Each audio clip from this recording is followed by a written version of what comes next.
Hello, fellow kids. Welcome to The Weekly Dose, a new segment where I give you guys your weekly dose of stupidity in political news that transpired over the last week. A city in Houston voted to repeal a city ordinance that protected transgender people from discrimination. Why? Well, because they're afraid of the big transgender boogeyman. You see, they think that transgender women, they don't want to use women's bathrooms just for equality. They want to go in there and they actually want to be peeping toms. So, someone who wants to be a pervert, they'll get breast augmentation surgery, they will have sexual reassignment surgery, they'll change their name legally, they'll get all the legal documents changed, they'll fight for equality so that way they can win the right to use the bathroom as the gender that they identify as, and after all that, their maniacal scheme has finally come to fruition. They can now peep on you in the bathroom and watch you take a shit. They've done all that just to watch you poop. What this is about is equality. They don't want transgender people to have the same rights as them, so they're fighting it this way. So kudos to you guys, because that's one of the dumbest things that happened over the week.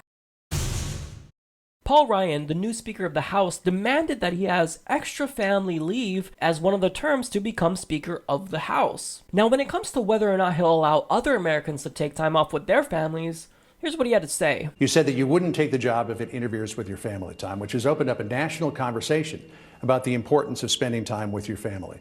And there are many people in this country who would like to see you make your first priority legislation that gives people the backing of the federal government so that they can have time with their families. Would you make that one of your first priorities? So I don't think people ask me to be Speaker so that I can take more money from hardworking taxpayers to create some new federal entitlement.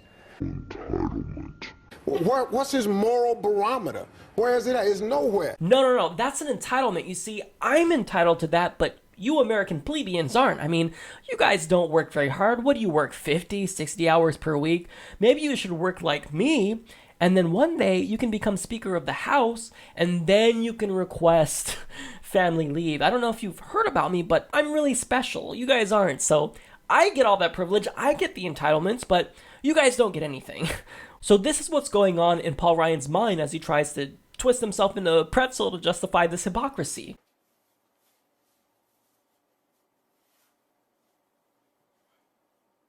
Freaking idiot. And hands down, the dumbest clip of the week is going to have to go to Ben Carson. Video surfaced online Wednesday of Carson giving a commencement speech in 1998. And in that speech, he presented his theory of why ancient Egyptians built the pyramids. My own personal theory is that Joseph built the pyramids in order to store grain. Now, all the archaeologists think that they were made for the pharaoh's graves, but, you know, it would have to be something awfully big. You stop and think about it. And I don't think it would just disappear over the course of time to store that much grain. And when you look at the way the pyramids are made, with many chambers that are hermetically sealed, they would have to be that way for a reason. And, you know, various scientists have said, well, you know, there were alien beings that came down and they had special knowledge, and that's how they were able to, you know, it doesn't require an alien being when God is with you. Can you explain that a little bit more? What was the... Yeah, well, the pyramids were made in a way that they had hermetically sealed compartments. You wouldn't need hermetically sealed compartments for a sepulcher. Mm-hmm. You would need that if you were trying to preserve grain over a long period of time. You are so dumb. You are really dumb. For real. Well, that was your weekly dose of stupidity. I wholeheartedly apologize to all my viewers for the IQ points you lost.